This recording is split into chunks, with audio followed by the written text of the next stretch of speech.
ব্রাহ্মণের সবথেকে প্রথম যদি কোনো শ্লোক, যদি কোনো মন্ত্র মুখস্থ করার রয়েছে, সেটা হলো গায়ত্রী। যেই ব্রাহ্মণ গায়ত্রী জপ করে না, সেই ব্রাহ্মণের হাতের জলও স্পর্শ করিতে নেই। সবার জন্য নয়, যারা সাধক তাদের জন্য বলা হয়েছে, বাকি তো সবাই একই থালার রান্না। প্রেম সে বলো। হ্যাঁ, যারা সাধক, যারা বৈষ্ণব, তারা কি করবে? কোন ব্রাহ্মণ যদি গায়ত্রী জপ না করে, তখন সেই ব্রাহ্মণকে দিয়ে ঘরের মধ্যে কোনো পূজা পাঠ ইত্যাদিও করাতে নেই। আমাকে একজন ভক্ত প্রশ্ন করলেন এই ইদানিং। এই প্রশ্ন আমাকে অনেকবার করেছে, অনেকবার উত্তর দিয়েছিও, যে মহারাজজি, সেই ভক্ত বৈষ্ণব, তিনি বললেন আমাদের ঘরের মধ্যে যখন পুজো পাঠ ইত্যাদি হয়, তা সেই সময় আমরা যদি কোনো প্রসাদভোজী ব্রাহ্মণ না পাই, তাহলে কি অন্য ব্রাহ্মণ দিয়ে ঘরের মধ্যে সেবা পূজা করানো যায়? আমরা তো প্রসাদভোজী বৈষ্ণব। অনেকে বলে যে প্রসাদভোজী নয়, নিরামিষভোজী নয়, এমন ব্রাহ্মণ দিয়ে ঘরের মধ্যে পুজো পাঠ করাতে নেই। প্রথম কথা তো, কোনো জ্ঞানী ব্যক্তি, কোনো বিদ্বান ব্যক্তি কখনো এই কথা বলতেই পারে না যে প্রসাদভোজী বা নিরামিষভোজী ব্রাহ্মণ ছাড়া অন্য কোনো ব্রাহ্মণ দিয়ে ঘরের মধ্যে পূজা পাঠ করাতে নেই। এরকম কোনো তথ্য নয়। ব্রাহ্মণ চাহে প্রসাদভোজী হোক, নিরামিষভোজী হোক, চাহে নিরামিষভোজী নাই বা হোক, সে যদি নিত্য গায়ত্রী মন্ত্র জপ করে, শিখা সূত্র ধারণ করে রেখেছে, এমন ব্রাহ্মণ দিয়ে ঘরের মধ্যে জাতকর্ম সংস্কার, বিবাহ সংস্কার এবং মৃতক সংস্কার ইত্যাদি অবশ্যই করানো উচিত। ঘরের মধ্যে আপনি যদি কোনো পূজা পাঠ করাচ্ছেন, তার মধ্যেও এমন ব্রাহ্মণকে দিয়ে পূজা পাঠ করালে কোনো দোষ নেই। কিন্তু সে যদি নিত্য গায়ত্রী মন্ত্র জপ করে, তবেই তাকে দিয়ে করানো উচিত। দেখুন, বৈষ্ণব অবৈষ্ণব এটা একটা আলাদা বিষয়। আপনি যখন বৈষ্ণব হয়ে রয়েছেন, তখন এই কথা কেন বলা হয়েছে যে বৈষ্ণব সে কি মৎস্যভোজী বা মাংসভোজী, আমিষভোজীর হাতে অন্ন ইত্যাদি গ্রহণ করেন না, তার জন্য বলা হয়েছে। অন্য দ্বিতীয় আর কোনো কারণ নেই। তখন সেই বৈষ্ণব কি করবে? সেই বৈষ্ণব কোনো বৈষ্ণবীয় আচরণযুক্ত ব্রাহ্মণকেই নিমন্ত্রণ করে তাকে দিয়েই এসব কার্য সম্পাদন করাবেন। কিন্তু কদাচিৎ যদি কোনো প্রসাদভোজী ব্রাহ্মণ না পাওয়া যায়, তখন যেই কোনো বৈদিক ক্রিয়া, যেই কোনো বৈদিক কার্য যখন আপনি ব্রাহ্মণ ছাড়া কোনো অব্রাহ্মণকে দিয়ে করাবেন, তখন দেবতাগণ সেটা স্বীকার করেন না। খুব মন দিয়ে শুনবেন, বৈদিক কার্যের মধ্যে পৌরোহিত্যের সংকল্প করার অধিকার একমাত্র শুধু ব্রাহ্মণেরই রয়েছে। কেন? শাস্ত্র বলে দিয়েছে, ব্রাহ্মণস্য মুখমাসীদ বাহুরাজন্যঃ কৃতঃ ঊরু তদ্বৈশ্যঃ। ব্রাহ্মণ ভগবানের বিরাট পুরুষের মুখ থেকে উৎপন্ন হয়েছে। কোথা থেকে? মুখ থেকে। যখন পুজো হবে, পুজোর মধ্যে যখন পুণ্যাহ বাচন হবে, তা পুণ্যাহ বাচনের মধ্যে ব্রাহ্মণ ছাড়া কি করে করবে? এখানে যদি কোনো ব্রাহ্মণ বসে থাকে, কোনো পুরোহিত পণ্ডিত বসে থাকে, তারা ভালো করে জানবে, যারা লাইভ শুনছে তারাও মন দিয়ে শুনবে, পুজোর মধ্যে পুণ্যাহ বাচন হয়। পুজোর মধ্যে পুণ্যাহ বাচন হয়, যজ্ঞের মধ্যে কুশকুণ্ডিকা হয়। তা এগুলো ব্রাহ্মণ ছাড়া কি করে করবে? যজ্ঞের মধ্যে ব্রহ্মা হয়, ব্রহ্মা ব্রাহ্মণ ছাড়া কি করে হবে? ব্রাহ্মণ ছাড়া অন্য কেউ ব্রহ্মার সংকল্পই নিতে পারবে না। ব্রহ্মার সংকল্প ব্রাহ্মণ ছাড়া যে নেবে, সঙ্গে সঙ্গে বিনাশ হয়ে যাবে, বিধ্বংস হয়ে যাবে। তার জন্য যজ্ঞাদি কার্যের মধ্যে ব্রাহ্মণ, সে চাহে বৈষ্ণব হোক চাহে অবৈষ্ণব হোক, বৈষ্ণবতা তো এখন এই 500 বছর ধরে একটু বেড়েছে। শ্রীমন মহাপ্রভু, নিম্বার্কাচার্য প্রভু, বল্লভাচার্য প্রভু এবং শ্রী রামানন্দাচার্য প্রভু যখন প্রকট হয়েছেন, তাদের পরবর্তী কাল থেকে বৈষ্ণব সম্প্রদায়ের অনেক উন্নতি হয়েছে। 400-500 বছর আগে বৈষ্ণব সম্প্রদায় এতটা উন্নত ছিল না। খুব মন দিয়ে শুনবে, চৈতন্য চরিতামৃতে যখন আপনারা দেখবেন, তা মহাপ্রভুর যখন জন্মের সময় চলছে, জন্ম সময়কালে সে সময় কি লেখা রয়েছে, চারদিকে সব মহারাজ শক্তি পূজা, দেবী পূজা, মনসা পূজা ইত্যাদি এইগুলোই অত্যধিক বেড়ে গেছিল। তা পূর্বকালে বৈদিক কাল থেকে নিয়ে মধ্যযুগীন কাল পর্যন্ত বৈষ্ণবের সংখ্যা অত্যন্ত কমই ছিল। প্রেম সে বলো। হ্যাঁ, তার জন্য এইটা একটা আলাদা বিষয়। এই বিষয় নিয়ে মনের মধ্যে কখনো কোনো সংশয় রাখিতে নেই। সে যেরকমই হোক, যদি গায়ত্রী জপ করে, যেই ব্রাহ্মণ গায়ত্রী জপ করে না সেই ব্রাহ্মণকে পূজা পাঠ বা পৌরোহিত্য করার কোনো অধিকার নেই। যেই ব্রাহ্মণ নিত্য গায়ত্রী মন্ত্র জপ করে সেই ব্রাহ্মণের মধ্যে সামর্থ্য আছে, সেই ব্রাহ্মণ পৌরোহিত্য কর্ম করতে পারে। আপনারা যখন জগন্নাথপুরী যাবেন, পুরীর যত পাণ্ডারা আছে, পুরী পাণ্ডারা কি সব নিরামিষভোজী? আপনারা ওখানে যখন যাবেন পাণ্ডাদেরকে জিজ্ঞাসা করবেন, তাদের ঘরে গিয়ে দেখবেন পাণ্ডারা নিরামিষভোজী নয়। 100-র মধ্যে হয়তো 25% পাণ্ডারা নিরামিষভোজী, 75% জগন্নাথ মন্দিরের যে পাণ্ডা পূজারী সব ওইখানে আমিষ ভক্ষণ করেন। আর তারা আমিষ ইত্যাদি ভক্ষণ করে ভগবত সেবা করেন।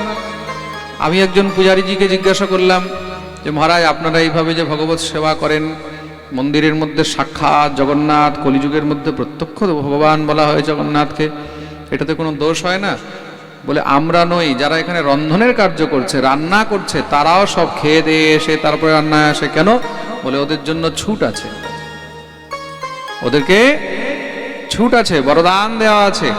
কেন? বলে সব খেয়ে দিয়ে এসে যখন রান্নার মধ্যে বসবে তখন কোনো জিনিসের প্রতি কোনো লোভ থাকবে না, কোনো জিনিসের প্রতি কোনো লোভ থাকবে না। তা কদাচিৎ কোথাও কোথাও দেশ কাল পরিস্থিতি অনুসারে তাদেরকে কোনো দোষ হয় না। তা এইসব বিষয় নিয়ে অত্যধিক বেশি কোনো মাথা পেঁচাপেচিও করতে নেই। প্রেম সে বলো। যেটা যার কর্ম সে তার কর্ম করবে। কিন্তু কেউ যদি ভাবে যে এখন আমি ব্রাহ্মণ না হয়ে ব্রাহ্মণের কর্ম করব, তখন কি হবে? তখন তাকে নরক ভোগ করতে হবে। প্রেম সে বলো। যেটা যার কর্ম সেটা তাকেই করা উচিত। যেরকম কোথাও যদি উৎসব হচ্ছে, মহাপ্রভুর ভোগরাগ লাগাতে হবে, রাধা গোবিন্দের ভোগরাগ লাগাতে হবে, সেখানে ব্রাহ্মণ না হলেও চলবে, সেখানে কোনো বৈষ্ণব নিয়ে এসে ভোগরাগ লাগা করান। কিন্তু এখানে কোন পুজোর কথা বলা হয়েছে? ঘরের মধ্যে ভোগরাগ উৎসবের পুজোর কথা বলা হয়নি। আপনি যদি গৃহের মধ্যে যজ্ঞাদি কার্য করছেন, বৈদিক ক্রিয়া করছেন, বৈদিক ক্রিয়া যজ্ঞ ইত্যাদি জাতকর্ম সংস্কার মানে জন্ম সংস্কার, মৃত সংস্কার, বিবাহ সংস্কার ইত্যাদি যখন আপনি কর্ম করবেন বা করাবেন, তখন গিয়ে আপনাকে ব্রাহ্মণ ডাকতেই হবে। তাদেরকে ছেড়ে গৃহের মধ্যে অন্যান্য কোনো দেবদেবীর পুজো আপনি করছেন, পঞ্চতত্ত্ব ভোগ লাগাচ্ছেন, রাধা গোবিন্দ ভোগ লাগাচ্ছেন, লক্ষ্মীনারায়ণের ভোগ লাগাচ্ছেন, উৎসব করছেন, সেখানে ব্রাহ্মণ না এনে বৈষ্ণব এনেও ভোগরাগ লাগানো যাবে, আর তার মধ্যে কোনো দোষ নেই। প্রেম সে বলো। ক্রিয়া ক্রিয়ার মধ্যে পার্থক্য রয়েছে। কোন ক্রিয়ার মধ্যে কোথায় কাকে কোন কাজে লাগাতে হবে এগুলো শাস্ত্র নির্ণয় করে, এগুলো আমরা নির্ণয় করতে পারি না। খাদ্য অখাদ্য বস্তু এগুলো যুগ যুগ ধরে চলে আসছে আর যুগ যুগ ধরে চলতে থাকবে। আমাদের কাজ হলো বোঝানো, আমাদের কাজ হলো বোঝানো, আর আপনাদের কাজ হলো এটাকে মানা। কিন্তু যে মানবে সে তার মঙ্গল, যে মানবে না তার মঙ্গল। ব্রাহ্মণ হয়ে ব্রাহ্মণকে পবিত্র থাকা উচিত। কেন? শাস্ত্র বলেছে বর্ণানাম ব্রাহ্মণ গুরু। খুব মন দিয়ে শুনবে, ব্রাহ্মণকে পবিত্র থাকা উচিত। আমরা কেন বারবার পাঠের মধ্যে নিষেধ করি যে আমিষ খাবে না, জীব হত্যা করবে না, মৎস্য মাংস খাবে না, এসব অখাদ্য ইত্যাদি ভক্ষণ করলে কি হয়? দেহ অপবিত্র হয়, মন অপবিত্র থাকে। তুমি যত পবিত্র থাকবে দেব পূজার মধ্যে তুমি তার ফল পাবে। এই জিনিস মনে রাখবে। ব্রাহ্মণকে দিয়ে তুমি ঘরের মধ্যে পুজো করিয়েছ, এখন ব্রাহ্মণ কি খেয়ে আসলো কি না খেয়ে আসলো তার দোষ সে ভোগ করবে, তুমি ভোগ করবে না। কিন্তু ব্রাহ্মণ যদি নিজে বাঁচতে চায়, সে যদি নিজে ভগবত কৃপা পেতে চায়, তাহলে তাকে নিজেকে পবিত্র রাখতে হবে। প্রেম সে বলো। কিন্তু যারা বৈষ্ণব ধর্মে দীক্ষা গ্রহণ করেছেন, যেই গৃহের মধ্যে মৎস্য মাংস, যেই গৃহের মধ্যে আমিষ ইত্যাদি প্রবেশ করে না, সেই ভক্তদেরকে উচিত যে গৃহের সমস্ত সব যজ্ঞ ইত্যাদি কর্মের মধ্যে কোনো নিরামিষ ভোজী ব্রাহ্মণকেই ডেকে আনা উচিত। সে যদি নিজের গ্রামে না পাওয়া যায়, অন্য গ্রাম থেকে আনবে। অন্য গ্রামে বা নিজের নগরে, নিজের জেলায় না পাওয়া গেলে অন্য জেলা থেকে আনবে। অন্য জেলায় না পাওয়া গেলে তখন অন্য দেশ থেকে আনবে। এগুলো প্রাচীন সময় থেকে পরম্পরা রয়েছে। পশ্চিমবাংলার রাজা ছিলেন বল্লাল সেন। পশ্চিমবাংলায় সেন বংশের রাজত্ব ছিল, তো রাজা ছিলেন বল্লাল সেন। বল্লাল সেনের বিবাহ হয়েছে, তার স্ত্রী উত্তর ভারতের ছিল। কোথা থেকে? উত্তর ভারত। উত্তর ভারতের মধ্যে কান্যকুব্জ নগরের রাজকুমারীর সঙ্গে তার বিবাহ হয়। বিবাহের পরে একবার রানী নিজের গৃহের মধ্যে যজ্ঞের আয়োজন করিয়েছে। রাজাকে বললেন যে আমি এখানে নারায়ণ যজ্ঞ করাবো। তো বিষ্ণু যজ্ঞ করাবার জন্য যখন ব্রাহ্মণদেরকে নিমন্ত্রণ করা হয়েছে, তা ব্রাহ্মণরা অগ্নি চাইছে। বাংলার ব্রাহ্মণ, এখন বাংলার ব্রাহ্মণ তো সব মাছে ভাতে ব্রাহ্মণ, এখন অগ্নি চাইছে। ভাই আগুন দাও, যজ্ঞ করবো, যজ্ঞের জন্য অগ্নি দাও। রানী বললেন আমাদের এখানকার ব্রাহ্মণ তো অগ্নি চায় না। কেন? তারা নিজে অগ্নি প্রজ্বলন করেন। আমি এই ব্রাহ্মণ দিয়ে যজ্ঞ করাবো না। রানী একদম মানা করে দিলেন, আমি এই ব্রাহ্মণ দিয়ে যজ্ঞ করাবো না। রাজা বললেন এখন কি করা যাবে? যজ্ঞের সংকল্প নেওয়া হয়েছে। বলে ব্রাহ্মণ তাহলে অন্য জায়গা থেকে আনতে হবে। কোথা থেকে? বলে ঠিক আছে, আমার বাপের বাড়ি রাজ্য থেকে ব্রাহ্মণ আনি না। তখন কান্যকুব্জ নগর থেকে 5 জন ব্রাহ্মণকে নিমন্ত্রণ করে আনা হলো। কেন? যজ্ঞের মধ্যে 5 জন ব্রাহ্মণের প্রয়োজন হয়। কয়জন ব্রাহ্মণ?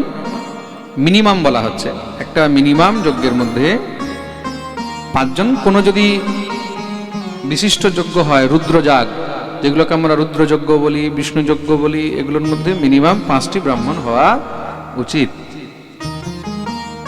আচার্য, উপাচার্য, ব্রহ্মা, হোতা, অর্ধয়ু, এই 5 জন যজ্ঞের ব্রাহ্মণ হয়। তা 5 জন ব্রাহ্মণকে নিমন্ত্রণ করে আনলেন।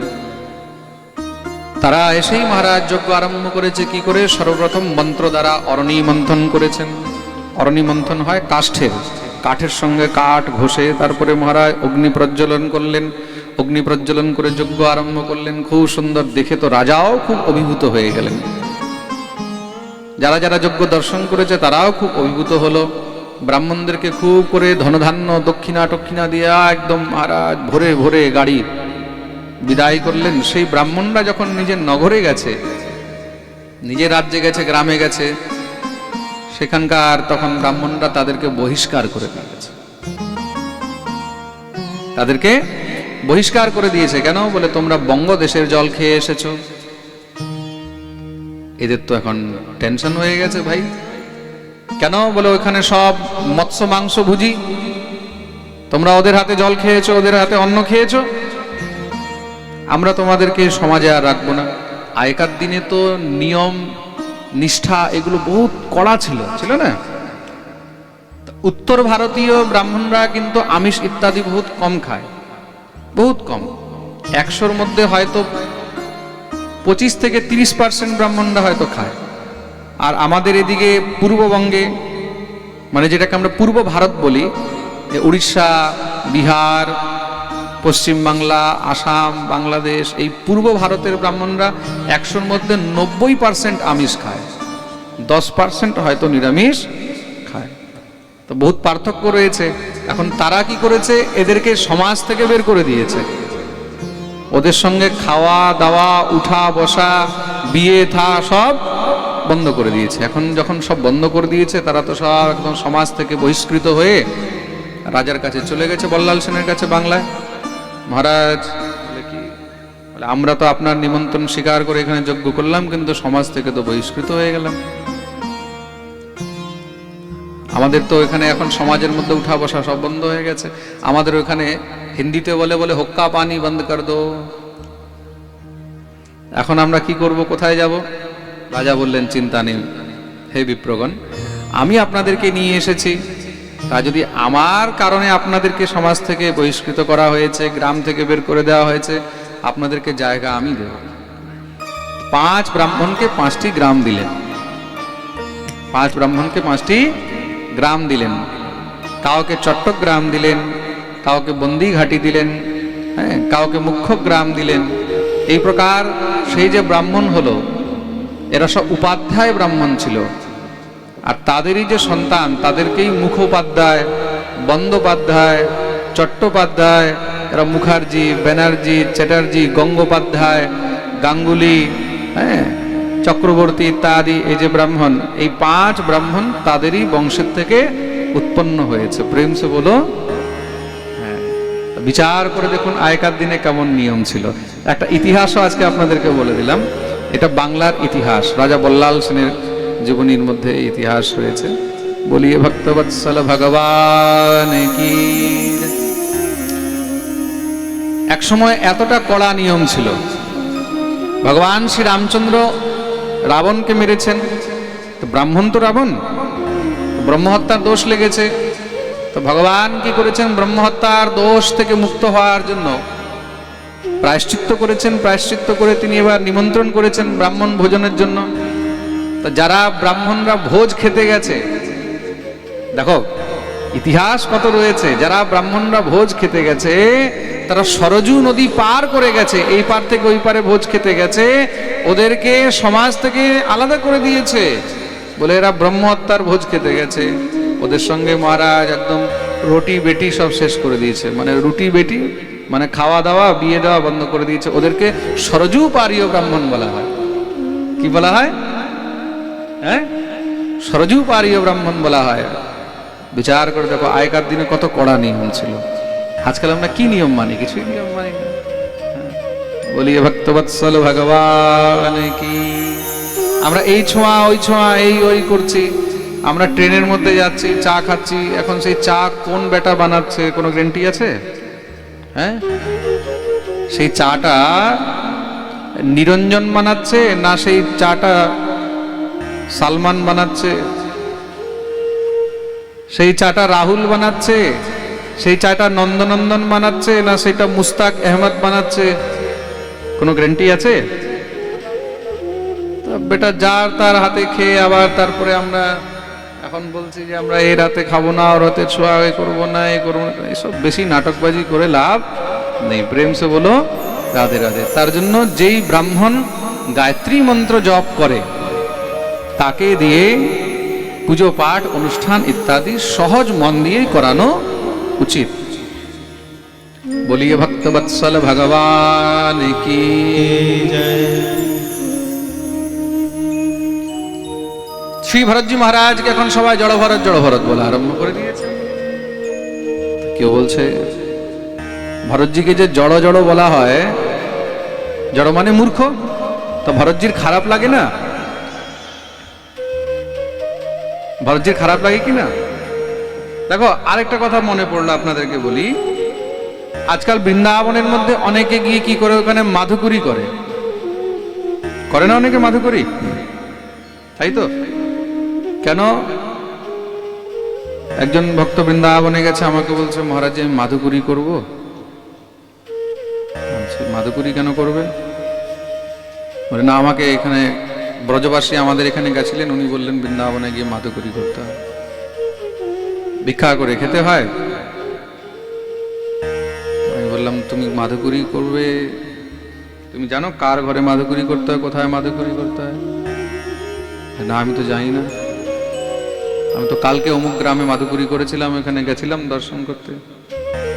আরে ভাই, তুমি যে মাধুকরী করতে গেছো এখানে সে কে ভাঙি না মেথর না কি, তুমি কি জানো? মহারাজ তা তো জানি না। মাধুকরীর নিয়মও রয়েছে। মাধুকরীর নিয়ম একমাত্র বৈষ্ণব গৃহ থেকেই বলা হয়েছে। বৃন্দাবনে তুমি কি মনে করো বৃন্দাবনে সবই বৈষ্ণব? বৃন্দাবনের সব বৈষ্ণব নয়। যারা লাইভ শুনছে তাদেরকেও বলে দিই, বৃন্দাবনের মধ্যেও মহারাজ এরকম অনেকে আছে যারা পেঁয়াজ রসুন ইত্যাদি সবকিছু খায়। তা আপনি মাধুকরী করার চক্করে কার ঘরে গিয়ে মাধুকরী করছেন? দেখা গেল আপনি নিজে শুদ্ধ হওয়ার চক্করে আরো উল্টো অশুদ্ধ হয়ে চলে আসলেন। প্রেম সে বলো। তার জন্য এইসব কোনো সময় কাজ করতে যাবেন না। নিজ পরিচিত কোনো ব্রজবাসীর ঘরে মাধুকরী করলেন, সেটা একটা আলাদা বিষয়। বা চেয়ে 2টা রুটি খেয়ে নিলেন, সেটা আলাদা, ওইটাই মাধুকরী। মাধুকরী কি? চেয়ে কিছু খেয়ে নেওয়া, বাবা আমাকে একটা রুটি দাও। পরিচিত কোনো ব্রজবাসীর ঘরের মধ্যে থেকে খেলে এটাই হলো মাধুকরী। যাত্রার ঘরের মধ্যে না জেনেও ভিক্ষা করতে নেই, যাত্রার ঘরের মধ্যে না জেনেও মহারাজ নিয়ে খেতে নেই। বৈষ্ণবের জন্য এসব আচরণ একদম নিষেধ করা রয়েছে। প্রেম সে বলো।